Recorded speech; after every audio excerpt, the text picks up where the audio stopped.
What is going on, everybody? Welcome to High School Never Ends, a pop punk dad podcast. I'm Wingman Steve. And I'm Chris 183. Chris, I just got back from spring break. I feel like we haven't recorded a show in like a million years. Do we remember how to do this? Yeah, it's just like riding a tricycle. Oh, I did ride tricycle a lot on spring break, but okay, I got it. I'll be good. I'm going to get right back into it. Okay, after all that March madness, it was a little crazy. It was a lot. I think this month we are going to, we're just going to chill it down a little bit, right? Is there anything that you can think of that puts you in a chill mood, kind of calms you down? Here, I'm going to say a bunch of things, and you tell me if that hits the mark based on what you're talking about. Go ahead. A cool breeze. I like it. A piano. Pianos are good. A sailboat. I don't know about that. That agitates you a little bit? I don't know. It doesn't scream calm down. A drum, but instead of drumsticks, you use those feathery things. Nope, drums are not chill.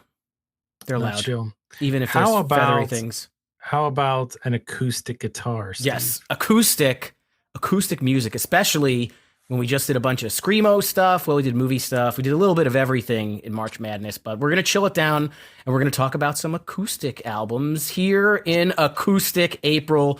The alliteration is back for yet another month, and we have some great acoustic records that we're going to talk about. Some that are original records, some that are reimagining of records. And we've got a reimagining on board for this first episode. It's a record that you hold and I hold, but I know you hold near and dear to your heart. And that is Page Avenue. It's called Page Avenue 10 Years and Counting by the band Story of the Year. You know this one, Chris? You know this band? I know this band. I know Page Avenue. And I don't know this album. You don't? No. I remember when this first came out. So this came out in 2013. So we were in the digital music era, but not, at least not for me, not like the subscribe to a service music era. So I remember when I saw this came out, I bought it on iTunes so that, I don't know what I did. I downloaded it, I put it on my phone or whatever, but I purchased it because I was so interested to hear this, because I loved Page Avenue so much that I wanted to hear this reimagining, if you will, of all these songs. I'm surprised that this one passed you by. I'm surprised too, because I love a couple things. I love Page Avenue. I love all the songs on it. And I love reimagining of stuff that I love. I do. You like to reimagine? I know that's a lot of reimagining, but then stuff that I love, but I do. I really enjoy rearrangements or different arrangements of songs that I'm really into, and that's really any genre of music. I used to love, even when I was, heavy into hip hop, like I loved remixes with different artists on them. I love all that stuff. So, Linkin Park, Reanimation. Yeah, like stuff like that. And this would have been right up my alley. So, kind of disappointed that I didn't know about this in 2013. I listen, I totally agree with you. I love reimagining of things. I love acoustic versions of things. And again, it does span across different genres. It's interesting that we're starting with this one, though, because, all right, if you look at the actual cover of the album, it says an acoustic reimagining of Page Avenue. And when we called this Acoustic April, I'm like, well, like this particular one, having known it pretty well, it's not like all acoustic, but it is reimagining. Because there's a lot of like, well, maybe not a lot, but there's a handful of more like electronic reimaginings rather than the word acoustic. And what you think, like when I think acoustic, I think of Chris Carrabba with his acoustic guitar. And this is not necessarily all that. It's some of that, but it's definitely, more timid, calm down versions of these songs. Maybe that's what they mean by that, because what's the definition of acoustic if you look it up? Is it without electricity? I don't know. I'd have to talk a little bit while you look that up there. But are you capable of doing such a thing? I am capable. I'm capable of talking. Yes, I can do that. I will also say that you're spot on with the electronic aspect of this. Like they do incorporate that a ton, and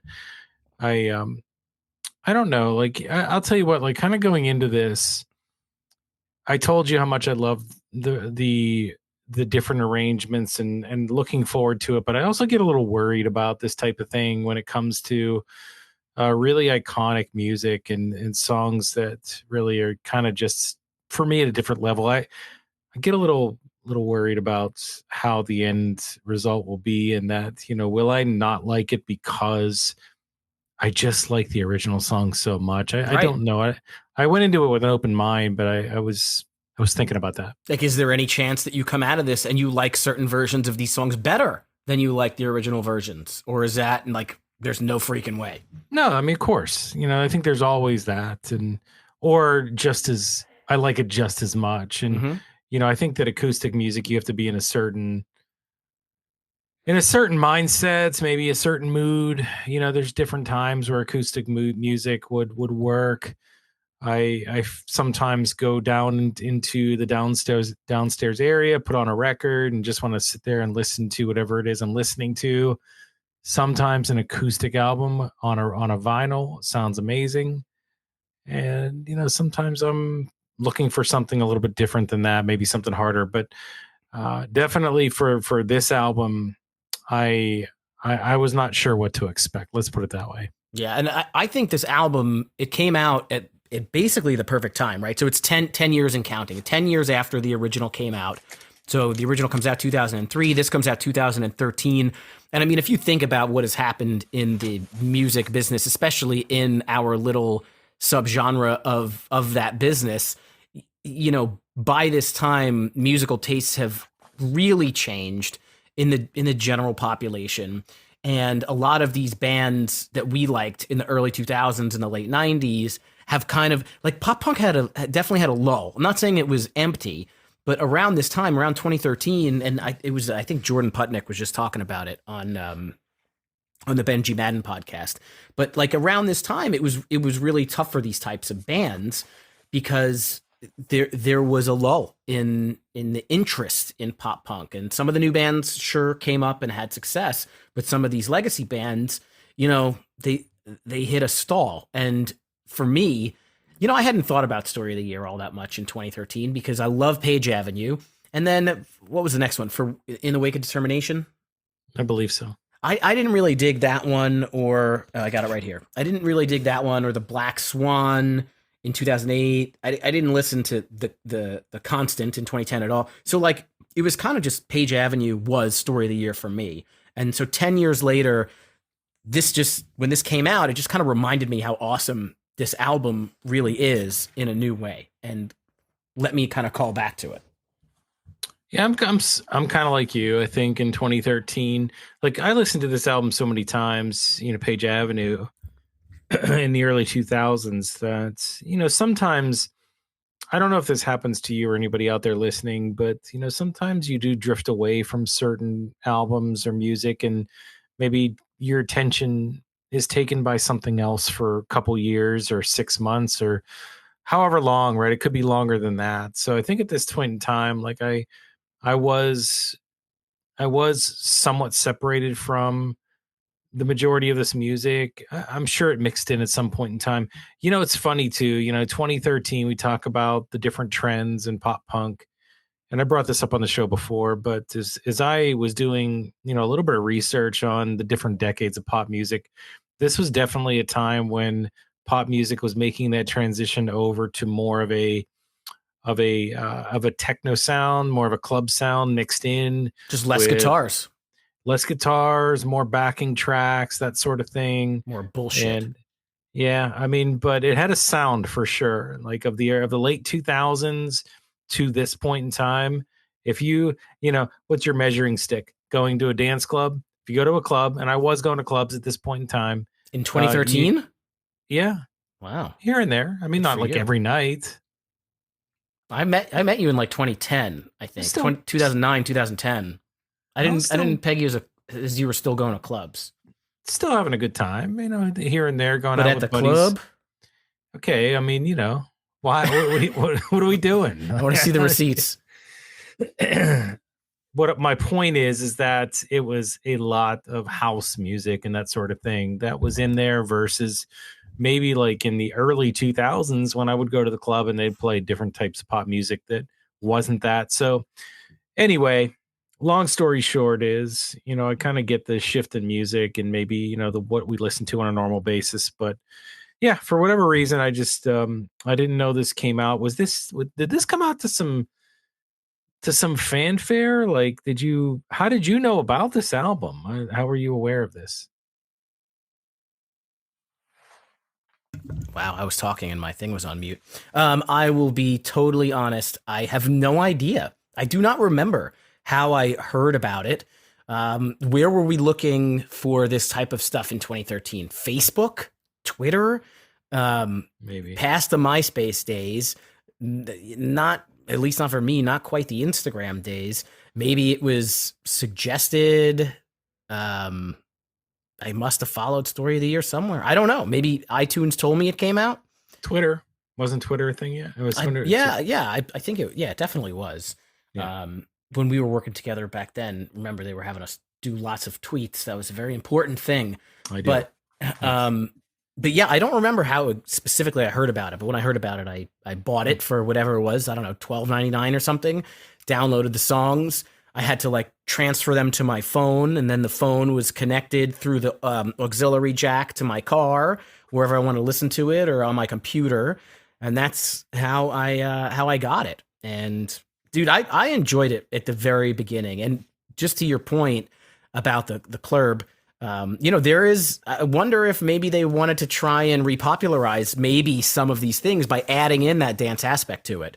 And one thing we'll talk about when we get into this is that when you're a band like Story of the Year, what do we call them? They're Screamo. I think they're Screamo. They just announced a tour today where they're calling it like the Screamo something tour. So they're Screamo or whatever you want to call them. But doing an acoustic album as a Screamo band can be hard because you scream over hard music. You don't scream over an acoustic guitar. And by the way, the definition of acoustic in terms of musical instruments is not having electrical amplification. Okay. So, anyways, I think that this was maybe just an interesting,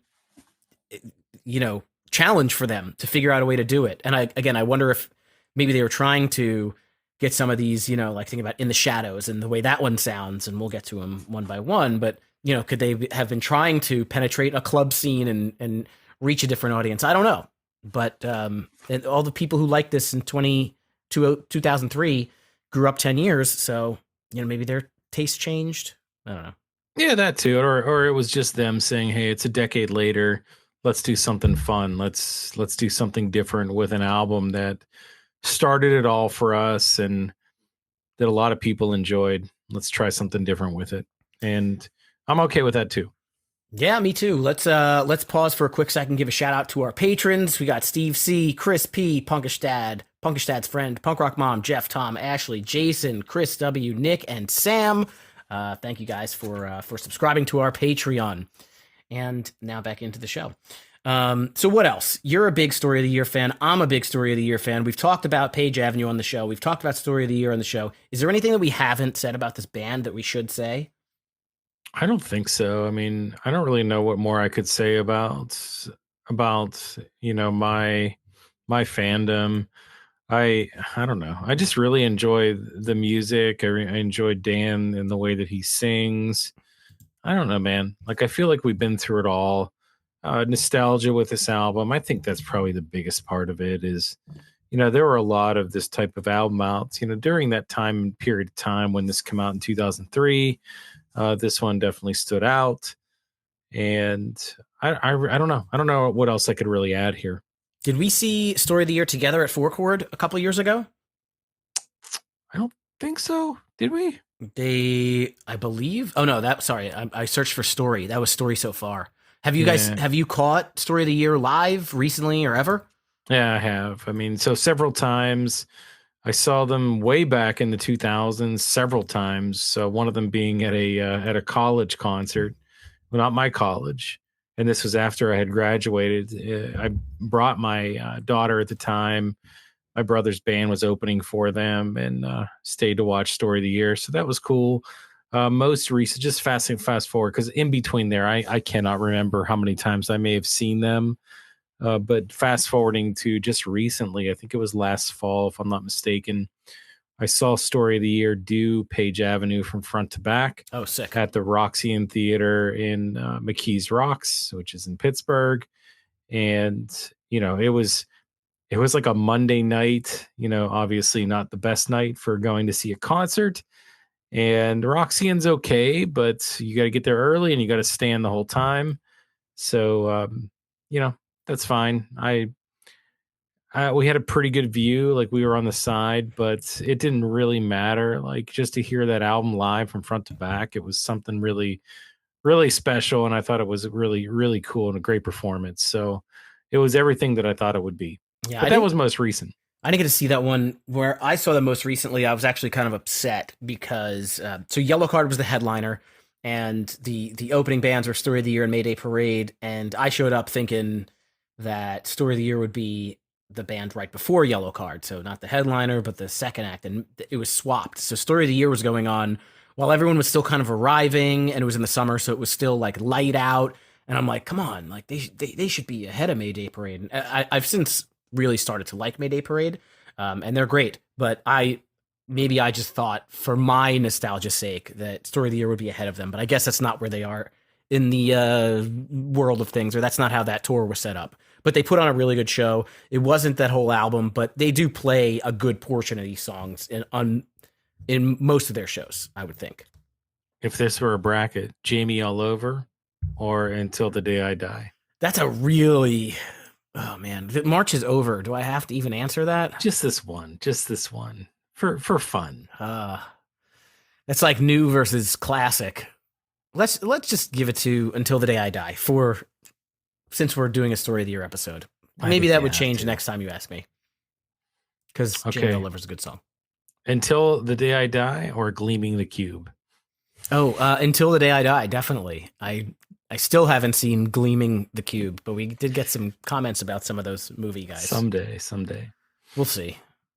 I just saw Project Hail Mary, so I did that instead of Gleaming the Cube. Did you? Did you see the whole 2.5 hours or 2 hours and change? The runtime said 2:36 on the on the IMDb's or whatever it was, because we had to really time it out with when we had to go pick up our daughter, and we made it by the skin of our teeth.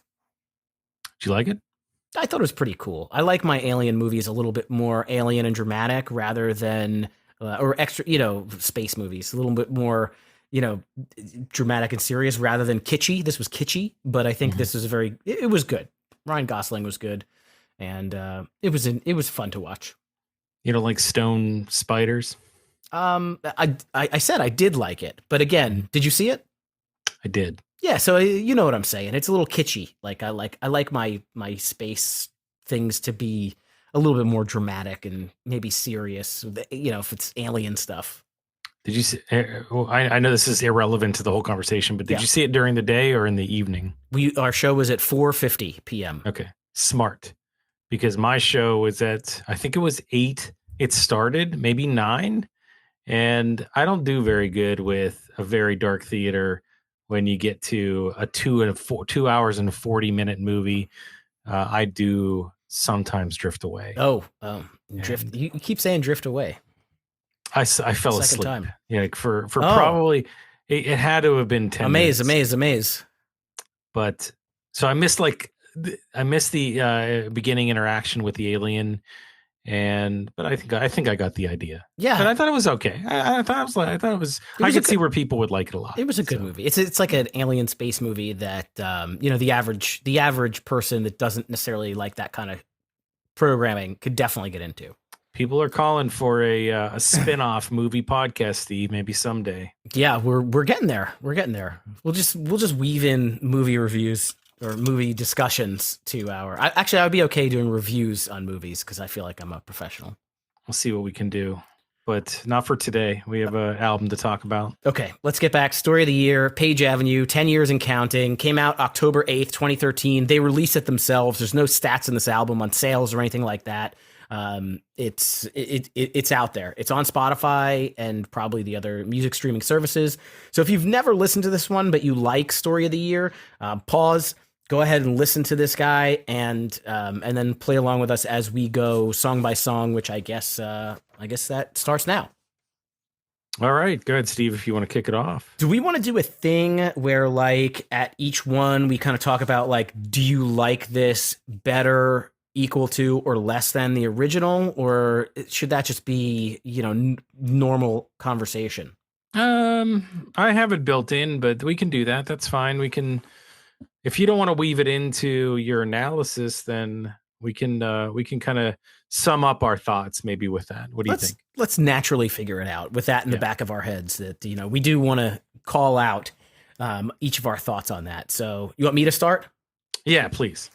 All right, so the first song, all of these at the end of the song title have a 10-year version, but they're the same titles as the original versions. So I'm not going to say 10-year version for every single It's one.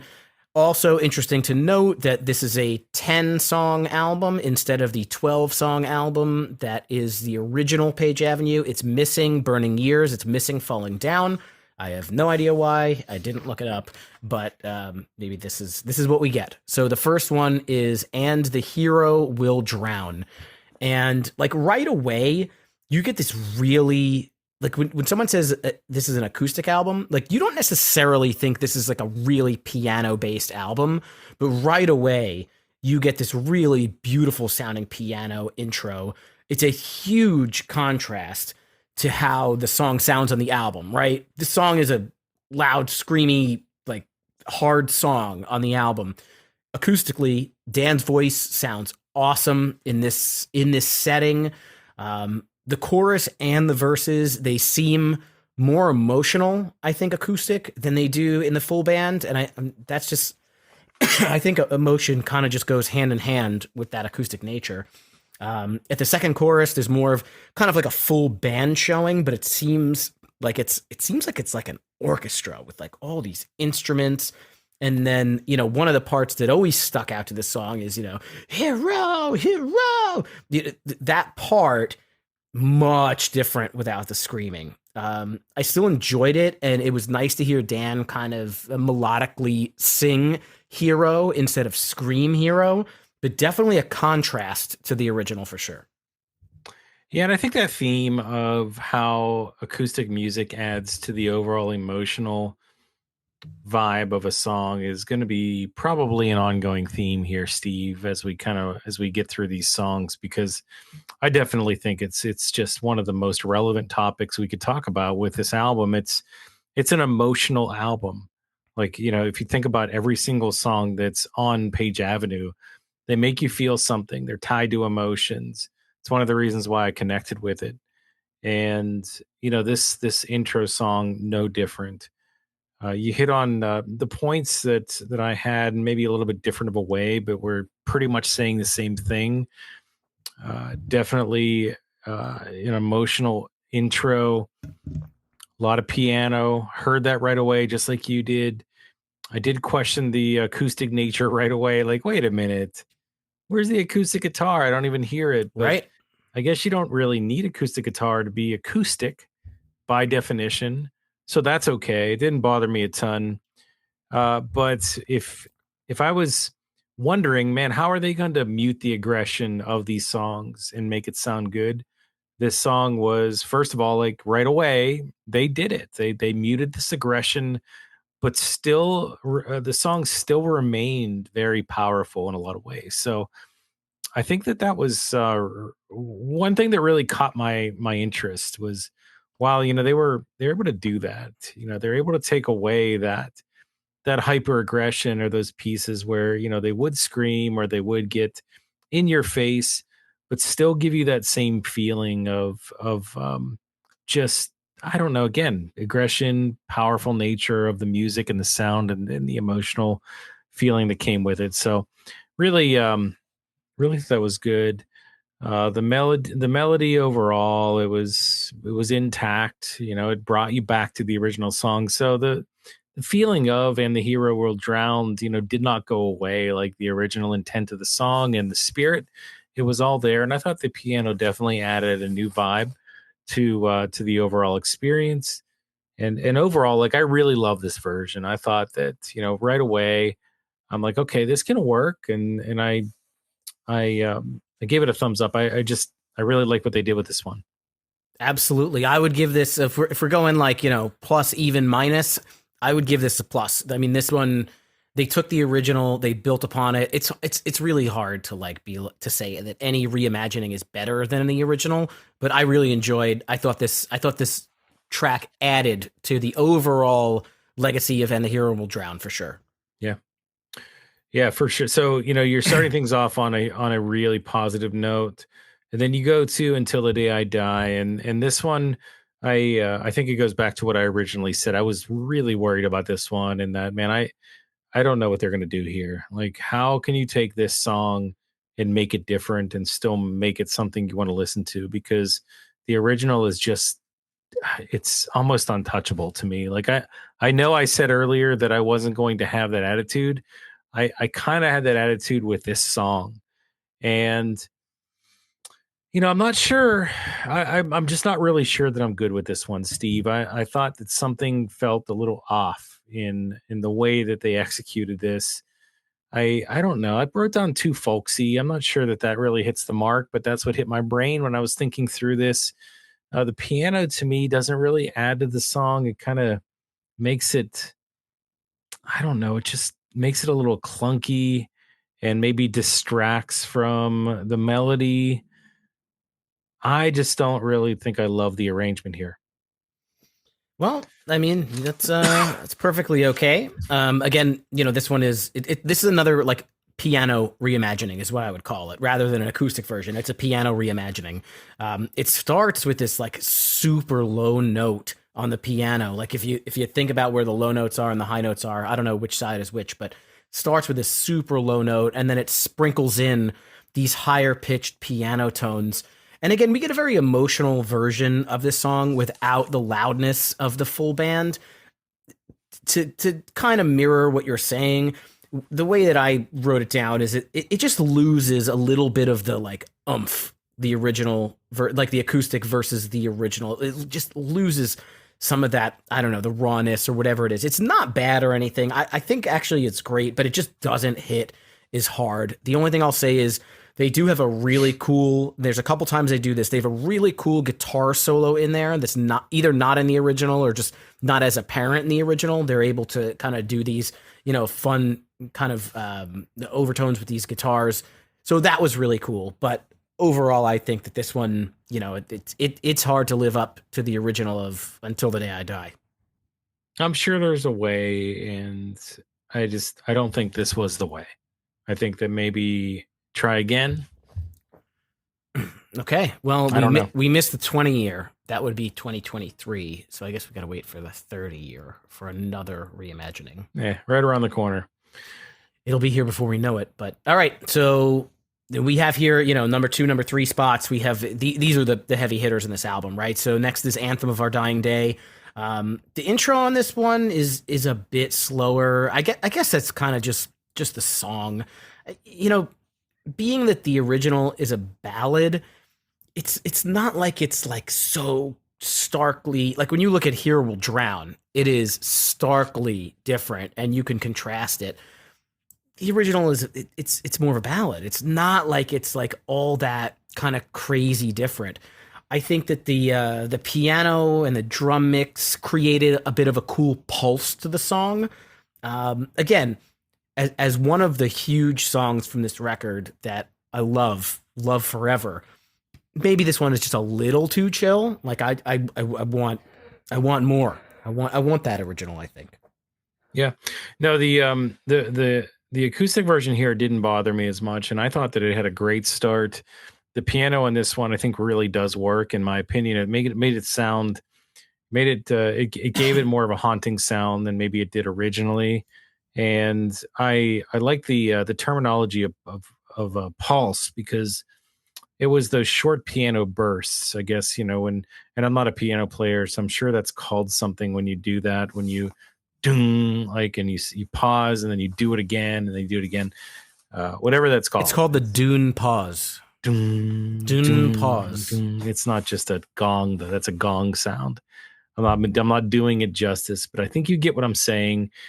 I think that, when you do that, when you take those series of notes and you accentuate them with one strike and then you pause and then another strike, or however the beat goes with this one, kind of accentuates the lyrics even more when they're on top of that. So I thought that was good. It's like mini exclamation points where the song wants you to really pay attention, and I thought it kept my interest for sure. So look, I love Anthem of My Dying Day, of Our Dying Day, sorry, and I thought this was a really cool version of it.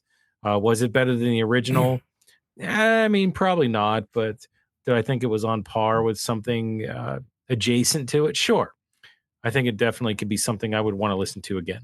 Yeah, and by the way, for our friends in Story of the Year that are listening, these songs don't all have to be better than the originals. They're reimaginings. We're just, we're making comparisons here. Yeah. Hey guys, don't worry about it. It's all good. It's okay. Yeah, it's okay. And then In the Shadows is okay. But I think you're starting this one, Steve, or is that me? I think that's you. Yeah. So again, I have a question mark. Like, is this acoustic? Because I don't think it is. This is where we're delving into the techno mix, Steve, that we alluded to at the beginning. And yeah, so kind of not really when you have techno, not acoustic, because that's electronic. But I don't know. I'm not sure I love the club mix, guys. It's it's not really what I wanted for this song, but let's be fair and let's look at it. I guess let's look at it a little bit differently. I think the club mix and the techno mix behind this song's not techno, but I think it does work. And I think it especially works around the backing track in the chorus. Like that's a piece that really stood out to me as something that sounded great. It flowed well, and I thought the mix was done great. So I'm all for it there. I like In the Shadows, and I guess the song itself, though, if I kind of go back to the original album, this song for me was kind of somewhere in the middle. And although the remix had some moments where I was like, okay, all right, like it had its moments, I don't think that it had enough moments to have that much of an impact to change my evaluation of the track itself. So I think it's still probably somewhere in the middle, not necessarily standing out as one of the best.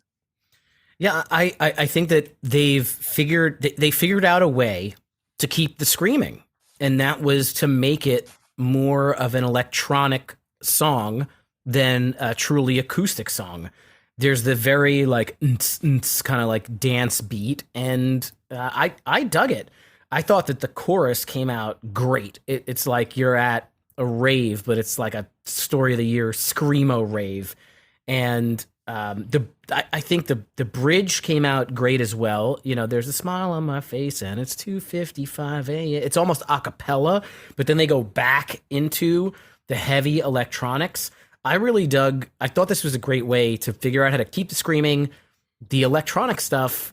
I like some of that stuff. I mean, I don't go to a lot of clubs, but I think I would enjoy this. I would love to like bounce down the highway just with this blasting at like really intensely high volumes and hurting my ears. I think this is a really fun song. Okay. And I like the original too. So I'll dive right into the next one, which is called Dive Right In. Boom. Transition. That's how we do it. So this is maybe the first for an album that says an acoustic, reimagining. This might be the first actual like acoustic guitar that like involved.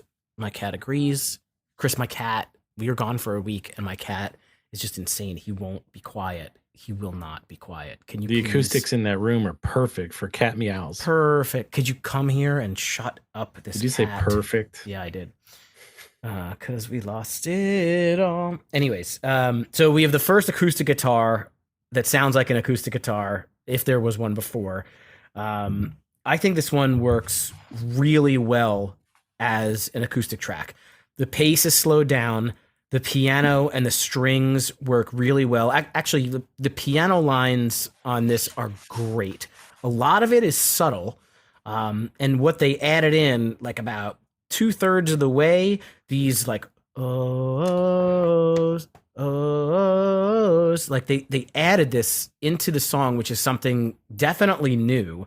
The harmonies are fantastic here. I think that they really took the original and built upon it to make this reimagining, and I was quite pleased with it.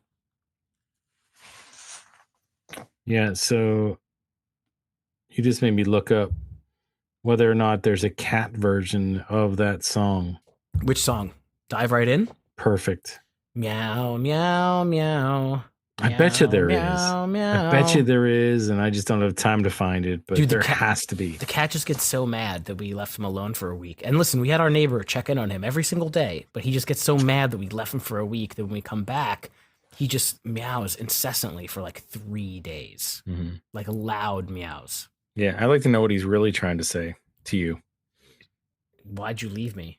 I'm sure he has he has stronger language than that with you because, that's a long time to be away without saying anything. You probably didn't even tell him you were leaving.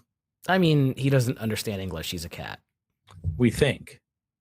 We don't know. I mean, I tell him to shut up all the time, and he doesn't listen to that. So, Well, he's just not listening to you. yeah. But I don't think he understands. Yeah, my first point on this song was there's that acoustic guitar. So you're right. There it is. We found it. That's exciting. I like it here, though. And the piano didn't hurt either. It didn't bother me. This song, I think, it really puts it all together. I love that piano. It really added during the whoa part where they do start doing whoas. I really love the way the piano sounds behind that part specifically. The melody on this particular track is already strong, going back to the source material.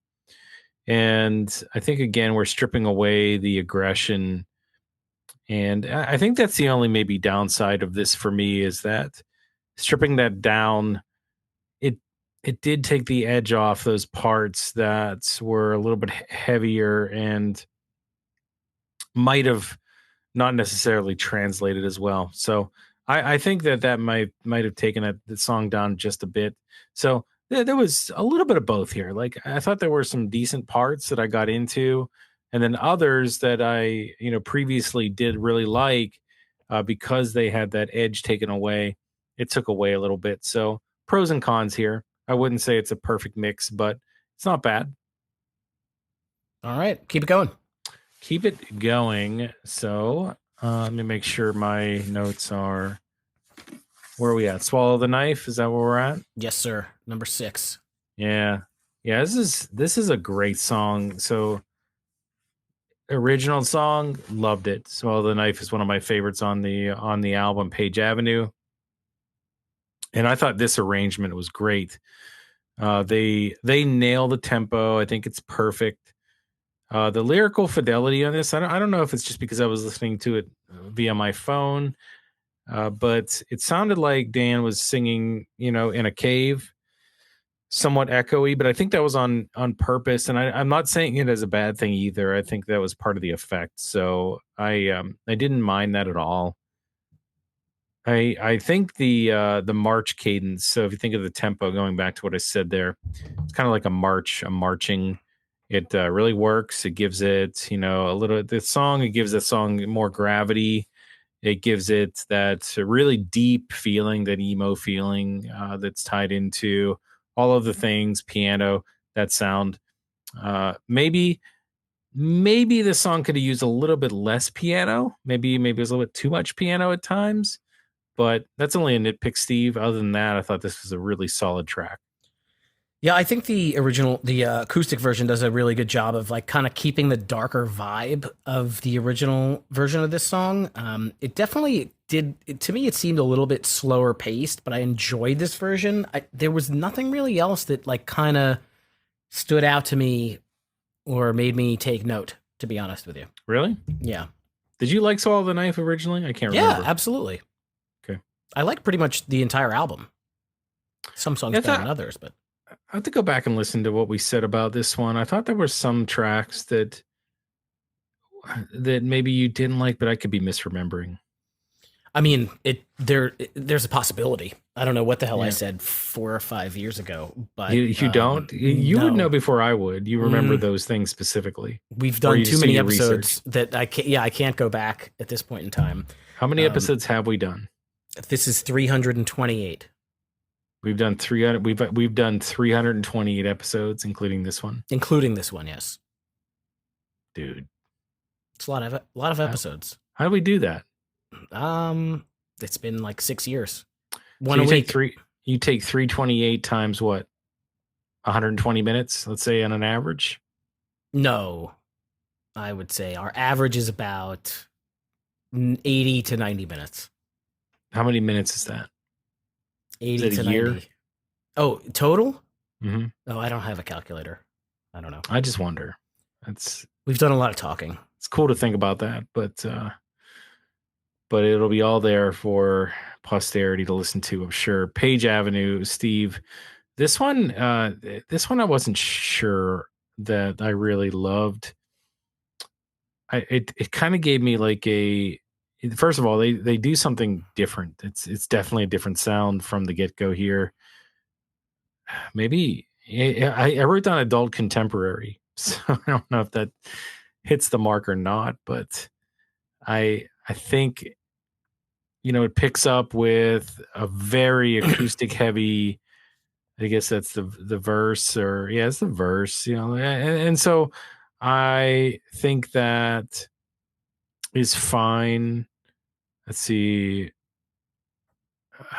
Maybe I put down here that I'm having a hard time understanding what I was trying to say here because the words don't make sense, which You I sure don't it's know not your why. handwriting? No, I wrote down had something better chorus, and that doesn't make any sense. No. So I don't know what I meant there, but I can here's my last thought, and I do remember writing this and thinking about this is the verse did seem a bit off. I think what I was trying to say is I thought the chorus to this, oh, I know what I meant to say, is where he starts talking, singing, I had something better. That's where I really thought that this song picked up. Like the arrangement really showed through during that chorus piece. I had something better. But when you get to the verse, it seemed a little bit off, maybe a little bit plain. I didn't enjoy that as much. So this one again had a lot of pros and cons. Yeah, at the beginning, like the vibe of this one seems so tense at the beginning of the song, which I thought was a really cool way to approach it. We do get that kind of true acoustic guitar sound in the chorus here.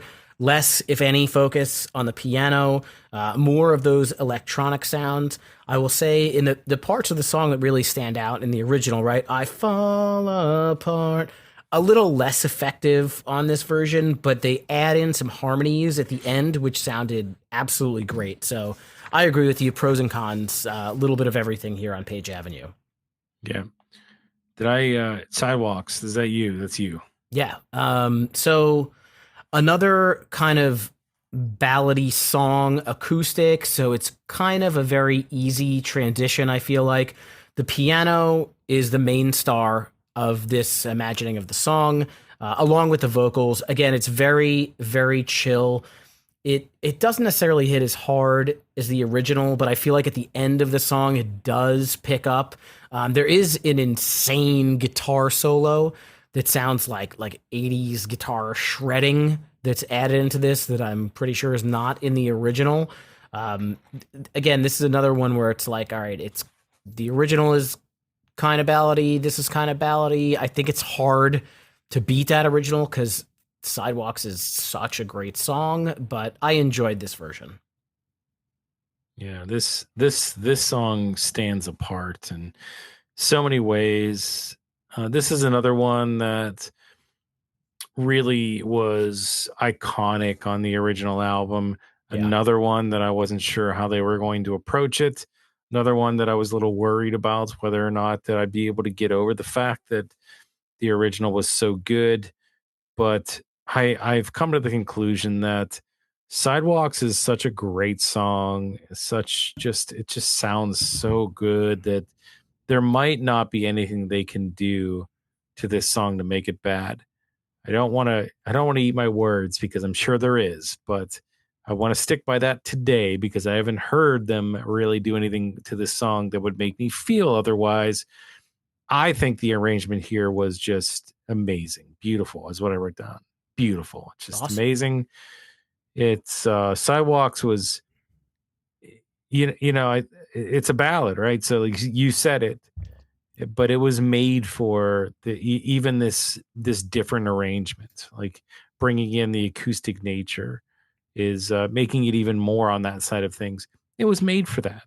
Like it fits perfectly.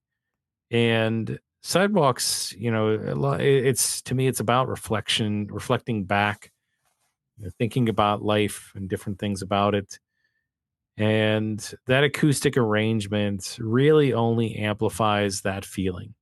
That feeling we talked about at the beginning of the show, where acoustic music, brings out more emotion.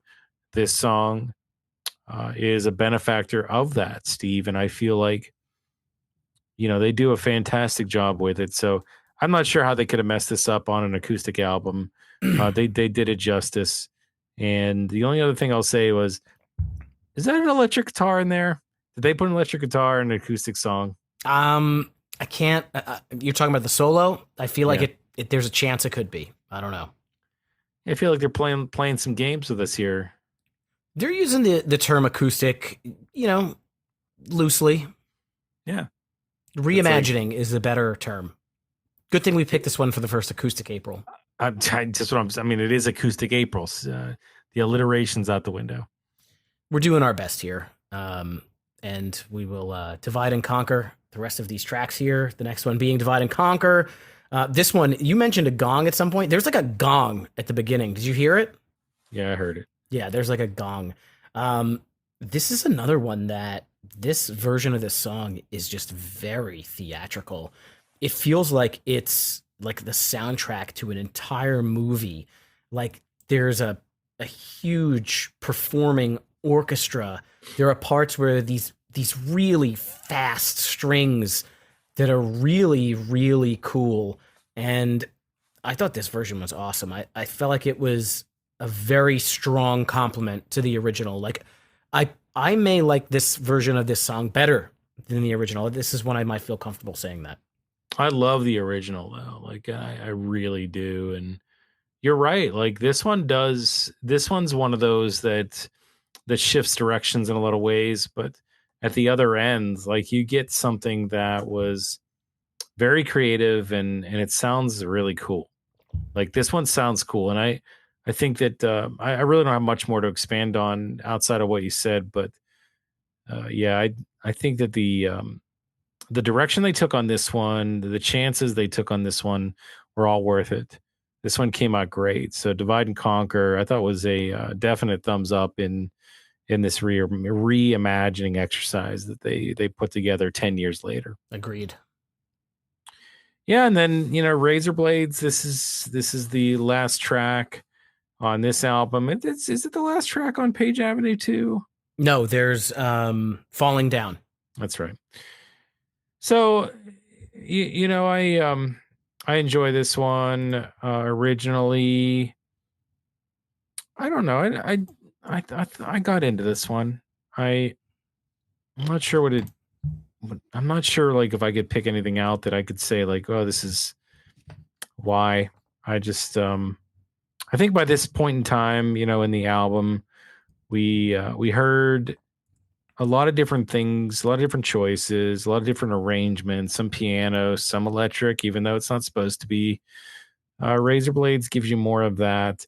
I think again, the melody on this one has always been a better one on the album. I'd put this in the upper echelon of tracks on Page Avenue. So I'm not sure that they really did anything here to hurt that.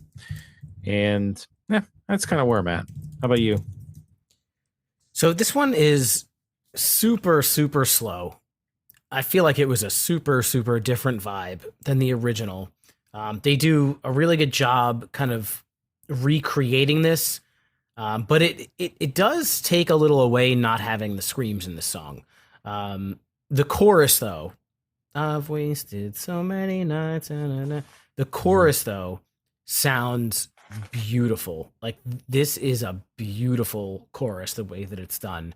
And it sounds like it's like a perfect love song. But I don't think this is a love song at all, but they make it sound like one in this reimagining. So I was a big fan of kind of the contrast between the original and this new version. You don't think this is a love song? Um, I don't know. I'd have to kind of deep dive the lyrics. Do you think it's a love song? It's hard to really determine that. So, walking example of you. I can only hear the scream, like walking example of yeah. Like yeah, I like that. That's always one. I I mean, know they so don't do the that here, chorus but is this wasted so many nights, and again, I've wasted so much time on a friend. Too young, too proud to understand, so this is the end. So so it's a friend zone situation, is what this is. or a breakup thing, I don't know. Definitely friend zone. Could be. But this version sounds like it's a love song. Like it's so pretty.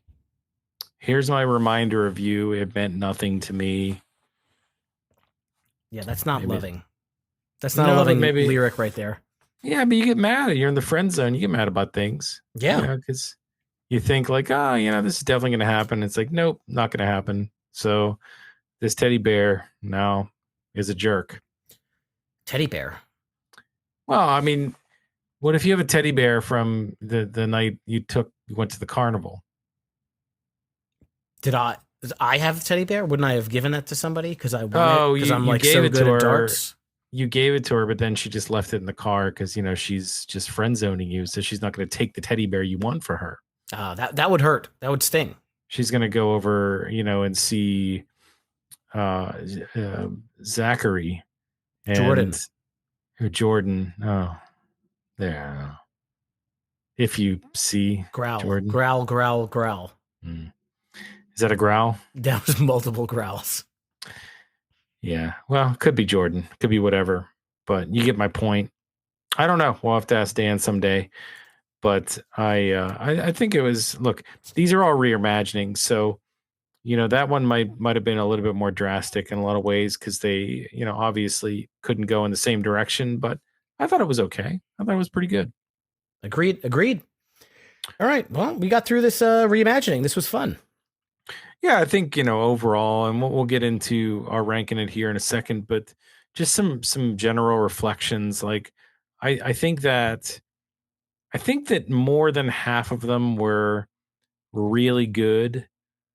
They were. Was it what I was expecting? Probably. Like if I were to sit here and not listen to this and then listen to it, which is what I did, and say to myself, like, what did I think this was going to be? I think that this made a lot of sense. Slowing it down, making it sound different, obviously is the definition of reimagining. But I just kind of have a feeling what story of the year would do, and some of the things that directions they would go. I will say that there were a couple songs that don't fit that mold, and I was not expecting some of the techno stuff. I'm surprised about that, but I don't think it was all bad. I'm okay with those chances that they took on those songs, and I thought for the most part it was cute, it was creative. I don't think it won. I don't think it hit every time though. What do you think? I think this album hit exactly what I would have liked to do. It gave us some different versions of all these songs. We're always going to compare them to the original versions. Were all of them better than the original versions? Not necessarily, but they were all really entertaining. I feel like if you like Page Avenue, this is worth listening to. And you might pick out 3, 4, 5 that you think are awesome, and then you'll keep listening to these versions. But Yep. Just if you're a fan of this record, it is worth taking all of it in and just listening to how they changed them up. And I was really pleased when I heard it the first time, and I enjoyed listening back this time. Okay, well, we are at the time of the show where we like to rank it. Steve, this is where we take our top 3 favorites from the album that we're talking about today and give us our favorites in 3, 2, 1 fashion. So today, ladies and gentlemen, we're talking about 10 Years and Counting. Page Avenue, or vice versa. Just flip those around by the band story of the year. Steve, what are your top three in order? Yeah, my top three are basically ones that I think made me think differently about the songs. So they were presented to me in a fashion that the song was changed enough that like I felt like it was significant. So number three is going to be "And the Hero Will Drown." First one, definitely very different than the original. And number two and number one are not, these are not my top three off of Page Avenue. Probably none of these three. But number two is going to be Divide and Conquer towards the end of the record. I thought they did a really good job changing that one around. And I think number one for me is going to be Dive Right In. I loved what they did with that reimagining. That's my number one. Well, I'm going to go in a little bit different of a direction here, and my number three will be "And the Hero Will Drown." I thought that I just really fell in love with the arrangement for this one. The fact that they were able to keep the spirit of the song, but still kind of again take it down a notch. The melody was spot on here, and then you add in that piano. Just it just really worked well together. So that's my number three. Number two was Dive Right In. So that does overlap you a little bit. I think two that of three so far. Did you do The Hero Would Drown as well? Yeah, were you listening? I thought I was. It was my number three, same as you. Maybe I was looking at something. I was doing something. There was a shiny ball of tinfoil nearby. Could be. Okay. Well, anyway, that threw me off my flow. Sorry. Dive Right In's number two. But number one for me is Sidewalks. And, number two could have been Swallow the Knife, but I decided to go number one, Sidewalks. And, that might be chalk, but man, it's just such a good song. And I think the arrangement to this one just made it. I'm not going to sit here and say it made it even better, but I mean, this is one of them that I would put close in terms of parody. I would say it's somewhere close in terms of parody. I would listen to these back to back, and that's my top three.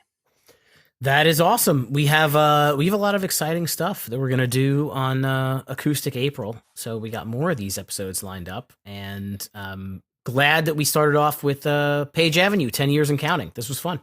I am too. Yeah, this is fun, and looking forward to doing this again with some other albums.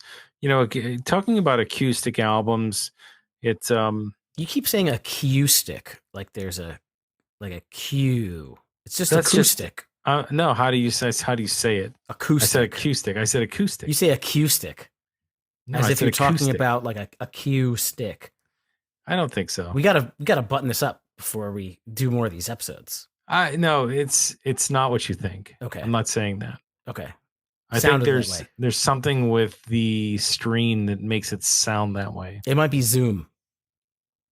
Zoom's fault. It's definitely Zoom. But anyway, so I'm just trying to throw you off as much as possible. It's working. I really want to know. I'm not gonna. Look. We have a plan. There's some albums we're going to get to that are really going to be cool to talk about. When it comes to the different versions of the song. So you definitely don't want to miss these episodes, guys. It's going to be something else. And I think that when me and Steve talked about this originally, we talked about doing acoustic. An acoustic month for a while, and finally, we're able to do it now. There was some back and forth about whether or not these songs there was going to be enough to really talk about. But I think, as you can see here, there's definitely enough. Like, just kind of reflecting on how the song really changes, how it makes you feel, maybe the same, maybe different. That's all really, really cool to talk about and think about. So I'm all for it here, Steve. I think this is going to be a great exercise and some really cool music to listen to. So good stuff. Anything else here on this album? Final thoughts? Anything you didn't mention yet that you'd like to wrap things up with? I think we said it all. Let's wrap this up. Page Avenue, the original, is a friggin' fantastic record. I really enjoyed 10 years and counting. So story of the year. If you want to do a 30 years and counting, I will pay $12.99 via iTunes if I need to, or it'll just be part of my Spotify subscription. But I would definitely listen. They should just go in the other direction completely and make it like just even more high speed metal versions of Page Avenue. I mean, I will listen once to any version of this record. I don't know that I would enjoy that, but I would listen once. Like all screams. All screams. Like the whole thing. Just goodbye, Dan's voice and throat. Done. Yes. Yeah, there's a technique. But hey guys, if you enjoyed this episode, definitely let us know. We currently are on all the socials, but if you have Apple Podcasts, you can give us a review. Let us know what you thought about this show, and just High School Never Ends in general. Write a review. Give us your thoughts on the show itself. Let us know what you liked, what you'd like to see us do. Maybe we didn't do yet, and just maybe some other thoughts and feelings. If you don't want to write that, just give us a 5-star review. It helps the show, and it helps us feel really good about what we're doing here. In addition to that, don't forget to check out our shop. We have a shop with a bunch of cool stuff that features our logo, including hats, mugs, pianos. Do we sell pianos? We're working on it. Yeah, acoustic guitars. Yep, it's part of the next phase. All that stuff. We should do one acoustic guitar, but I don't want to put it on the shop though. I probably would want to keep that. But there's still a lot of cool stuff there. Maybe there's still a lot of cool stuff on there. Go check it out. You can get there via our hub. It's at www.hsnepod.com. Yep, and a couple ways you can help support the show as well. You can follow us on social media at HSNEPod on all those places. You can join our Discord server where we talk about our episodes, pop punk music, and life in general. If you want to support the show and help us keep the lights on over here, you can go to patreon.com/HSNEPod. You get bonus content and some extra features. We have more Acoustic April coming up. Before you know it, we'll be back with a new episode next week. Until then, keep on rocking your dad bods, throw up your rock hands, and blast pop punk. Acoustic punk.